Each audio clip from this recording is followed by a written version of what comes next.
the Union Budget was presented on the 1st of February by Honorable Finance Minister Dr. Nirmala Sitharaman. So the BJP decided that the finer point, the good points about the budget, and the budget has so many things about every section of the society, the youth, women, farmers, entrepreneurs.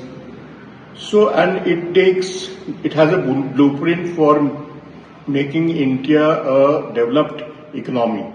Our Prime Minister talks of Viksit Bharat. He aims to develop India by 2047. So it is a step in that direction. So we wanted to publicize, we want to inform each and every person of the country about the budget, how it will affect the country, how it will propel the country to reach a developed status. So I am come here to address the media persons. I would be meeting you tomorrow. Lot of things about the Northeast, you'll come to know about it tomorrow.